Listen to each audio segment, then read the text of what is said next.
जिहदा एक बड़ी प्यारी कहानी है। एक कुम्हार और ओहदा 15 साल का बेटा बैठे है, तो बेटे ने बैठे बैठे ने अपने बाप तो सवाल पूछ लिया, जे संसार नूं परमात्मा ने बनाया है तो फिर संसार ते दुख नहीं होने चाहिए, खुशियां होनी चाहिए है, सुख होने चाहिए है। जे एक परमात्मा ने दुनिया नूं बनाया है तो फिर दुनिया ते दुख क्यों है, सुख क्यों है, कोई अमीर है, कोई गरीब है।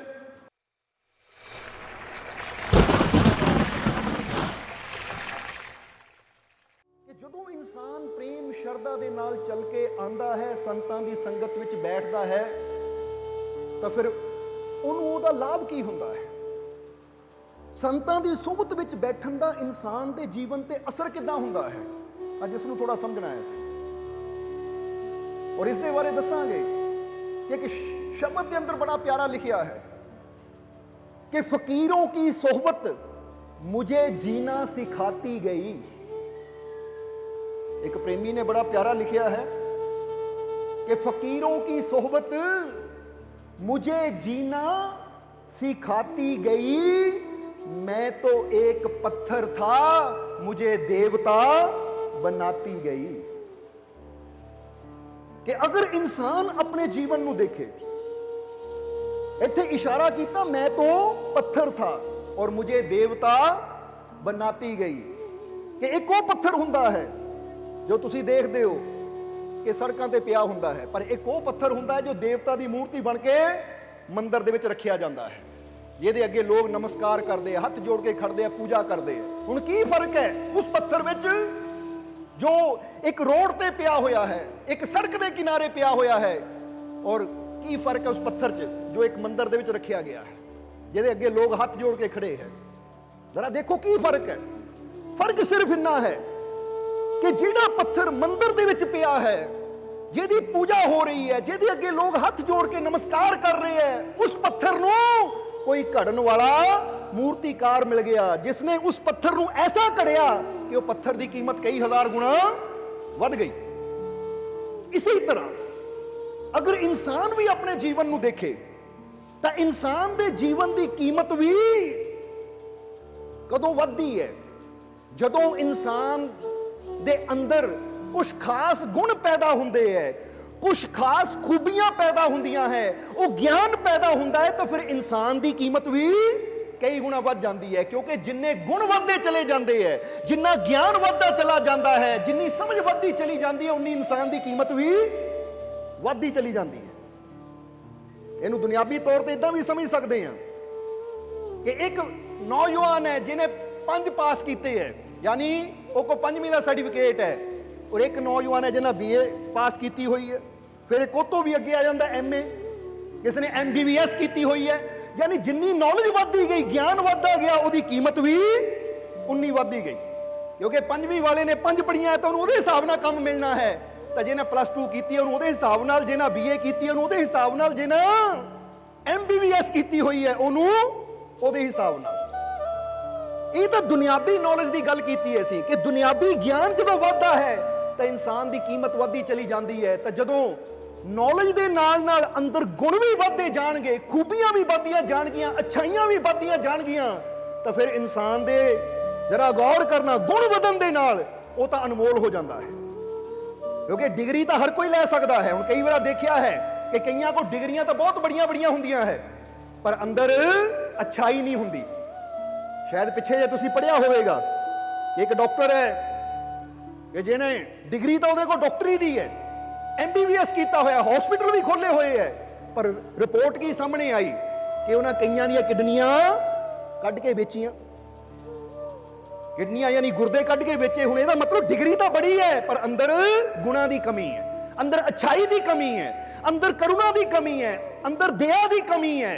इसलिए कई बार बाहर दी डिग्रियां तो साडे को बहुत बड़ियां बड़ियां हुंदियां, पर वो भी बेकार हो जांदियां अगर साडे अंदर अच्छे गुण ना होण, अच्छियां खूबियां ना होण। हुण ये गुण, ये खूबियां ये कित्थों मिलदियां है? डिग्रियां तो सानू स्कूलां कॉलेजां विचों मिलदियां है। बोलो समझदे हो कि नहीं?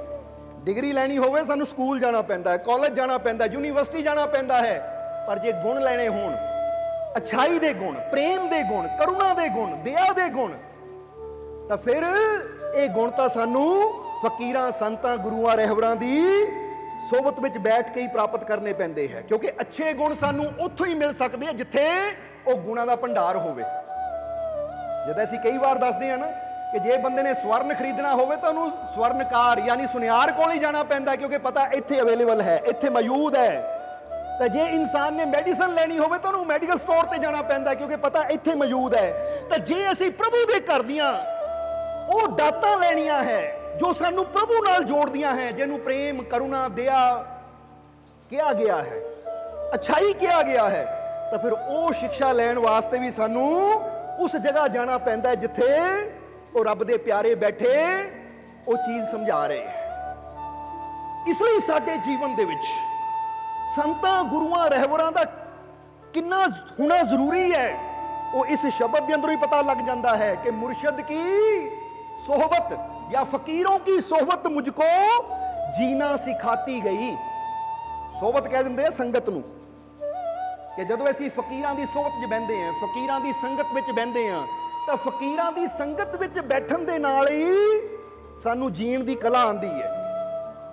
क्योंकि जिस तरह असीं दस्सिया कि जिद्दां जिद्दां इंसान दे गुण वधदे आ उदां उदां इंसान दी कीमत भी वधदी चली जाती है।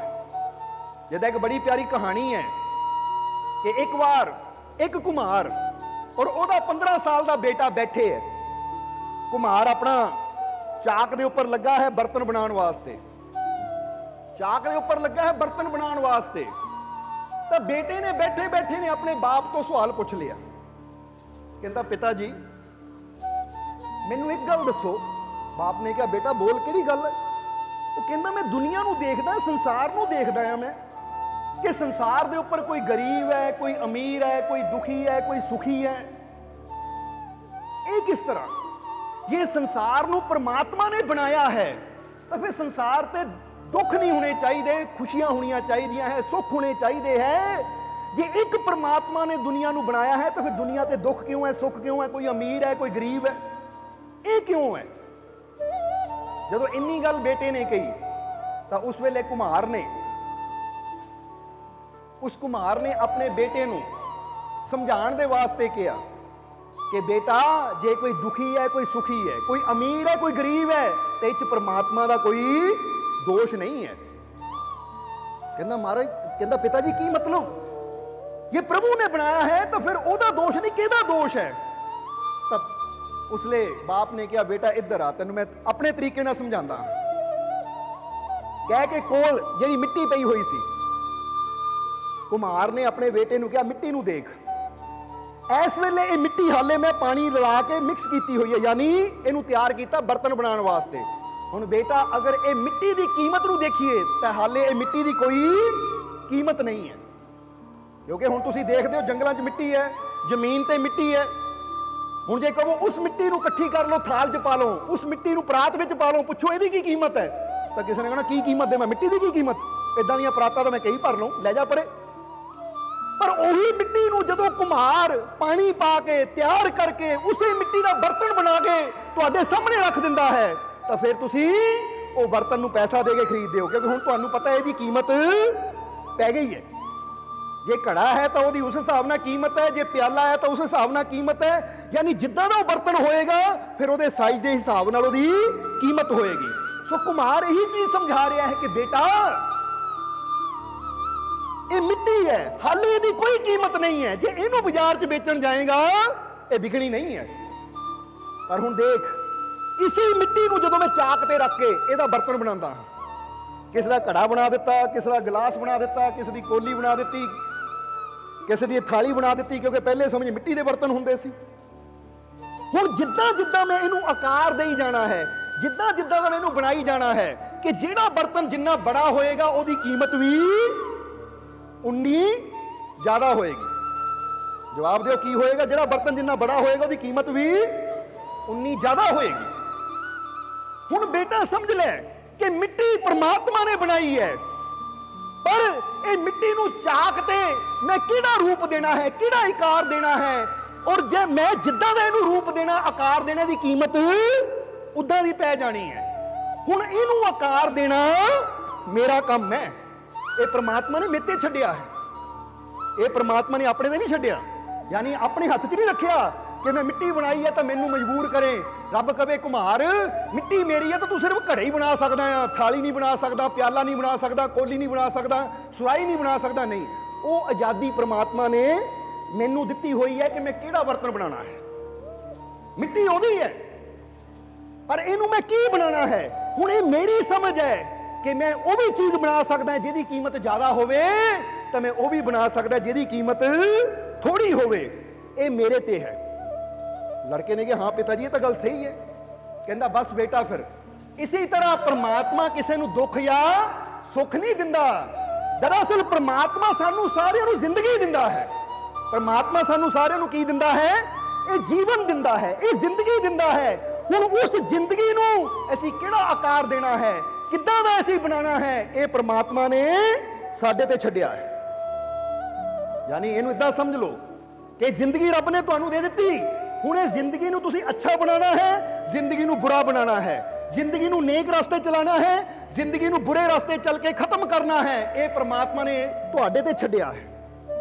हुण जिद्दां कुम्हार ने कहा कि जिन्ना बड़ा बर्तन बनेगा उहदी कीमत भी उन्नी ज़्यादा होएगी, जिन्ना छोटा बर्तन होएगा उहदी कीमत उन्नी घट होएगी।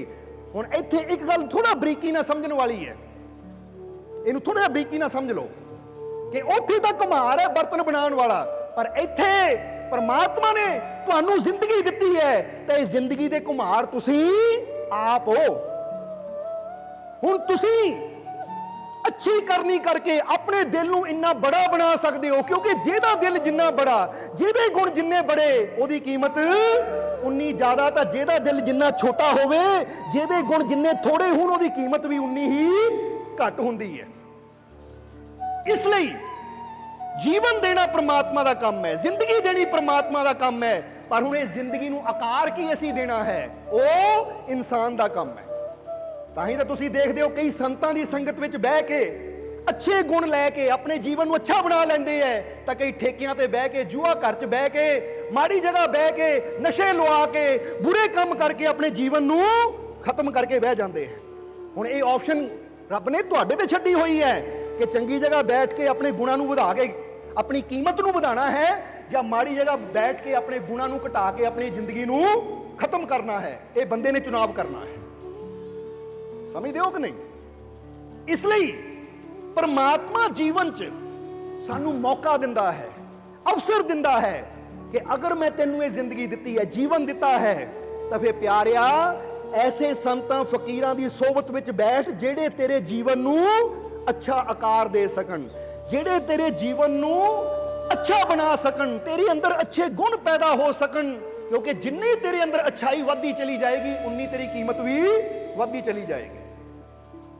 और यही चीज इत्थे दसिया है कि फकीरों की सोहबत मुझको जीना सिखाती गई, मैं तो एक पत्थर था मुझे देवता बनाती गई। कि जेड़ा इंसान फकीरां दी सोहबत विच बैठ जाता है तो समझ लो फकीर वो मूर्तिकार की तरह हुंदे है कि जिद्दां एक पत्थर नूं मूर्तिकार तराश के पत्थर तो देवता बना दिंदा है। इसी तरह जदों इंसान फकीरां दी सोहबत विच बैठना शुरू कर दिंदा है तो फकीर भी अपने शब्दां नाल तराश के उहनूं सधारण इंसान तो, सधारण पत्थर तो देवता रूप बना दिंदे हैं। देवता यानी जिहदे अंदर अच्छे गुण हुंदे है, जिहदे अंदर अच्छाई हुंदी है। क्योंकि देवता का मतलब ही है जिहदे अंदर अच्छाई है, जिहदे अंदर किसी वास्ते कोई बैर नहीं है, कोई बुराई नहीं है। इसलिए समझना, इसलिए फकीरां दी सोहबत विच बैठना इंसान दे वास्ते बहुत जरूरी है। अगर अपने जीवन नूं सही आकार देना है, अगर अपने जीवन की कीमत नूं वधाना है, तो फिर फकीरां दी सोहबत विच बैठना जरूरी है। और जिस तरह इत्थे इशारा किया कुम्हार की मिसाल तो कि कुम्हार कहता है मिट्टी नूं आकार देना मेरे हथ च है, पर जदों इंसान की जिंदगी की गल आती है तो उत्थे हर कोई अपनी जिंदगी रूपी मिट्टी का कुम्हार आप है। वो जिद्दां दी मेहनत करेगा उदां दा उहदा जीवन बनदा चला जाएगा। ये गल नूं मनदे हो कि नहीं तुसीं? हुण तुसीं जिन्ने जी बैठे हो, तुसीं जिद्दां दी मेहनत करोगे, जिद्दां दियां अपने जीवन दियां आदतां बना लओगे, तुहाडा जीवन उदां दा बनदा चला जाएगा। एक इंसान आदत बना लैंदा है ध्यान करन दी, सेवा सिमरन करन दी, अच्छा भोजन करन दी, तो उहदा जीवन उस तरह बनता चला जाएगा ਤਾਂ ਇੱਕ ਇਨਸਾਨ ਆਦਤ ਬਣਾ ਲੈਂਦਾ ਹੈ ਨਸ਼ਾ ਕਰਨ ਦੀ, ਮਾੜੀ ਸੰਗਤ ਵਿੱਚ ਬੈਠਣ ਦੀ, ਤਾਂ ਤੁਸੀਂ ਦੇਖੋਗੇ ਉਹਦਾ ਜੀਵਨ ਉਦਾਂ ਦਾ ਬਣਦਾ ਚਲਾ ਜਾਏਗਾ। ਇਹ ਹੁਣ ਚੁਣਾਵ ਤੁਸੀਂ ਕਰਨਾ ਹੈ ਕਿ ਮੈਨੂੰ ਜੀਵਨ ਕੈਸਾ ਚਾਹੀਦਾ ਹੈ, ਤਾਂ ਫਿਰ ਜੈਸਾ ਜੀਵਨ ਚਾਹੀਦਾ ਹੈ ਮੈਨੂੰ ਆਦਤ ਵੀ ਵੈਸੀ ਬਣਾਣੀ ਪਏਗੀ।